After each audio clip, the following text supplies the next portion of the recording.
પાલિકાની સામાન્ય સભામાં સુરસાગર તળાવ મુદ્દે ભારે ઉહાપોહ મચતા ભાજપા અને કોંગ્રેસ સામસામે આવી ગયા હતા અને અંતમાં સભા મુલતવી કરવાની ફરજ પડાઈ હતી। શહેરના વિકાસના કામોની ચર્ચા માટે મળતી પાલિકાની સામાન્ય સભાની શરૂઆતમાં કોંગી કાઉન્સિલર બાળુ સુર્વે વિસ્તારમાં આવેલ ચોખંડી નાની શાક માર્કેટ, દીપક ઓપન એર થિયેટર અને સિદ્ધનાથ તળાવની અધૂરી કામગીરી સહિત વિવિધ પ્રશ્ને રજૂઆત કરી હતી। નવા ખોલતા હોય છે તો મારા વિસ્તારમાં દીપક ઓપન થિયેટર જે ઘણો ખર્ચો કરવામાં આવ્યો છે ને અને થોડું બાકી કામગીરી હજી બાકી છે એ કામગીરી તાત્કાલિક નવેસરથી પૂરી કરવામાં આવે તો મારા વિસ્તારમાં ગરીબ લોકો હોવાથી એ લોકોને નાટકગૃહ અમારા વિસ્તારમાં હોય તો લોકોને મનોરંજનને સાધન મળે, લોકોને જોવામાં એ થાય એટલે તાત્કાલિક ચાલુ કરે છે। છેલ્લા કેટલા સમયથી આ સિદ્ધનાથ તળાવ જે કામગીરી બંધ થઈ ગઈ છે તે કામગીરી નવેસરથી ચાલુ કરે અને જે કંઈક અધૂરી કામગીરી બાકી છે એ સંપૂર્ણ કામગીરી ચેરમેન સાહેબ જલ્દી કરે। ત્યારબાદ વિપક્ષ નેતા ચિન્નમ ગાંધીએ દીપક ઓપન એર થિયેટર સહિત સુરસાગર તળાવ મુદ્દે ઉગ્ર રજૂઆત કરતા ભાજપાના કાઉન્સિલર અને પૂર્વ સ્થાયી સમિતિ ચેરમેન શબ્દશરણ બ્રહ્મભટ્ટે સુરસાગર મુદ્દે ખોટી પ્રસિદ્ધિ મેળવવા વિપક્ષ નેતાએ પ્રયાસ કર્યો હોવાના આક્ષેપ કરતાની સાથે જ અકળાઈ ઉઠેલ વિપક્ષ નેતા ચિન્નમ ગાંધીએ વળતા પ્રહાર સાથે વ્યક્તિગત આક્ષેપ કરતા સભામાં હંગામો મચી ગયો હતો। એક તબક્કે ભાજપા સભાસદોએ બોલેલા શબ્દો પરત ખેંચવાની માંગ સાથે વિપક્ષને આડે હાથ લીધો હતો। ઉગ્ર તડાફડીને અંતે આજની સભા મુલતવી કરવાની ફરજ પડાઈ હતી।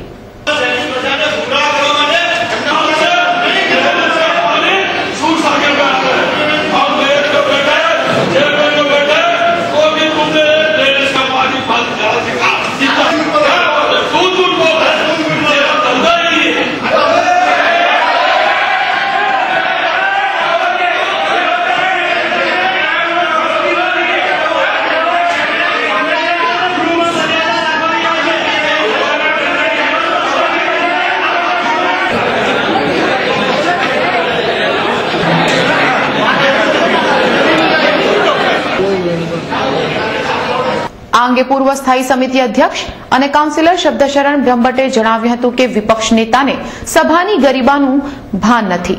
તો આ તરફ વિપક્ષ નેતાએ જણાવ્યું હતું કે મેયર પાસે મેં જવાબ માંગ્યો હતો અને જવાબ નહીં હોવાથી સભા મુલતવી કરાઈ હતી।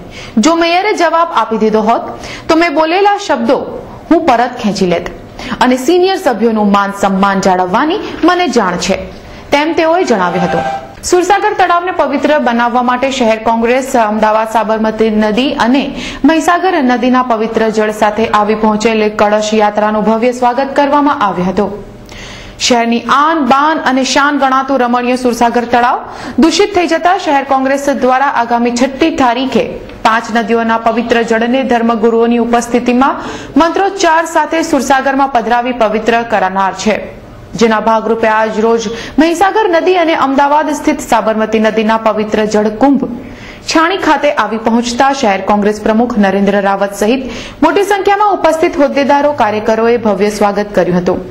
આ બંને કુંભને કારેલીબાગ હવેલી અને વારસિયા ઝૂલેલાલ મંદિરે રાખવામાં આવનાર છે।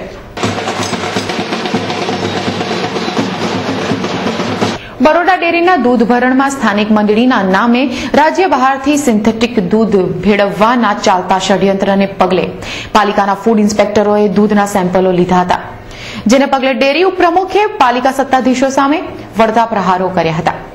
બરોડા ડેરીમાં સ્થાનિક મંડળીના ઓથા હેઠળ રાજ્ય બહારથી અંદાજિત 4 મંડળીઓના નામે 17,000 લીટર સિન્થેટિક દૂધ ઠલવાયું હોવાનું પ્રકાશમાં આવતાની સાથે જ પાલિકાના આરોગ્ય અધિકારીની સૂચનાથી દૂધના સેમ્પલ લેવા ફૂડ ઇન્સ્પેક્ટરની ટીમે બરોડા ડેરી ખાતે દોડી જઈ કાર્યવાહી હાથ ધરી હતી। ત્યારે ફૂડ ઇન્સ્પેક્ટરો દૂધના સેમ્પલ લેવા આવ્યા હોવાની જાણ થતા ઉપપ્રમુખ અજીત ઠાકોરે ડેરી પાસે પોતાની લેબોરેટરી હોવાનું જણાવી પાલિકા સત્તાધીશો આ રીતે અમારી ડેરીનું નામ કેમ બગાડવા માંગે છે જેવા આક્ષેપો સાથે તેઓએ પાલિકા સત્તાધીશો સામે વળતા પ્રહારો કર્યા હતા।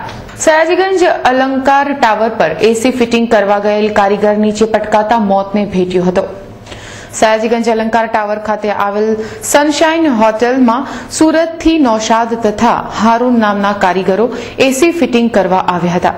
તે દરમિયાન હારૂન એસી ફિટ કરતી વેળાએ જ નીચે પટકાતા માથાના ભાગે ગંભીર ઈજાઓ પહોંચી હતી. 108 એમ્બ્યુલન્સ દ્વારા હારૂનને સયાજી હોસ્પિટલ ખાતે ખસેડવામાં આવ્યો હતો, જ્યાં ફરજ પરના તબીબોએ હારૂનને મૃત જાહેર કર્યો હતો. હારૂનના મોતને પગલે સયાજી હોસ્પિટલમાં કરુણાસભર દ્રશ્યો સર્જાયા હતા. એક્સાઇઝ અને કસ્ટમ ડ્યુટીના વિરોધમાં જ્વેલર્સોનું આંદોલન હવે આક્રમક બની રહ્યું છે. કેન્દ્રની યુપીએ સરકારે તાજેતરમાં બજેટમાં સોના પર કસ્ટમ ડ્યુટી અને એક્સાઇઝ ડ્યુટી વધારતા સોનાના વેપારીઓ નારાજ થયા હતા. સોનું વધુ મોંઘું થશે તેવા દાવા સાથે લડત શરૂ કરી હતી. આજે સોનાના વેપારીઓની લડાઈ 12મા દિવસે પ્રવેશી છે. છતાં કેન્દ્રની કોંગ્રેસ સરકારના પેટનું પાણી હાલતું નથી, જેથી ઉગ્ર મિજાજ સાથે જ્વેલર્સોએ આંદોલનને વધુ ઉગ્ર કર્યું છે. આજે જ્વેલર્સો સાથે સુવર્ણકારોના કારીગરો પણ આંદોલનમાં જોડાયા હતા. માંડવી નજીક પ્રતિક ધરણા કરી જ્વેલર્સોએ સરકારની નીતિઓની આકરી ઝાટકડી કાઢી હતી.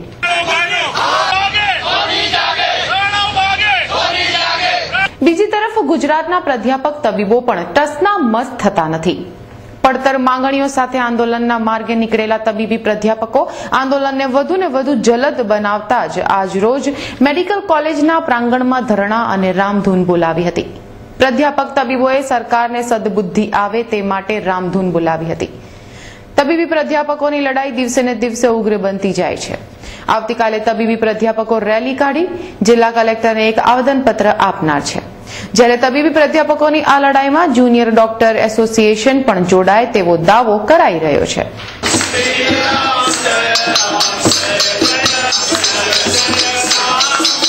ઇન્દ્ર કોમ્પ્લેક્સ પાસે 2 વેપારીઓ પર હુમલો કરી તેઓને ઈજા પહોંચાડવાના ગુનામાં મકરપુરા પોલીસે 4 આરોપીઓની ધરપકડ કરી હતી. મકરપુરા રોડ પર આવેલ ઇન્દ્ર કોમ્પ્લેક્સ પાસે થોડા દિવસ પહેલા કારેલીબાગ ખાતે રેડીમેડની દુકાન ધરાવતા અતુલ શાહ અને પારસ દોશીએ ભાઈ આશિષને મારવા પાછળનું કારણ જાણવા વિશાલને ઇન્દ્ર કોમ્પ્લેક્સ બોલાવ્યો હતો. પરંતુ સ્થળ પર વિશાલ પટેલ, આશુતોષ ઠાકર, જગદીશ ઠાકર અને જીગર દોશી કારમાં ધસી આવી અતુલ શાહ અને પારસને બેઝબોલની સ્ટિક અને લાકડીથી ફટકા મારી ગંભીર ઈજાઓ પહોંચાડવાના ગુનામાં મકરપુરા પોલીસે આ 4 આરોપીઓની ધરપકડ કરી વધુ તપાસ હાથ ધરી છે. ખોટા દસ્તાવેજોના આધારે શહેરની યોગી સોસાયટીના દંપતીએ અન્યનું મકાન બારોબાર પધરાવી દેતા મામલો પોલીસ મથકે પહોંચ્યો છે. આજવા રોડ પર આવેલ યોગી સોસાયટીમાં આવેલ 29 નંબરના મકાનના મૂળ માલિક પુષ્પાબેન કિશન લાપતા હોય તેનો ફાયદો ઉઠાવી યોગી સોસાયટીમાં રહેતા રાજેન્દ્ર પરમાર તથા નિશા પરમારે બોગસ દસ્તાવેજો બનાવી મકાન 11 લાખ રૂપિયામાં બારોબાર સતીશ રાઠવાને વેચી દીધું હતું.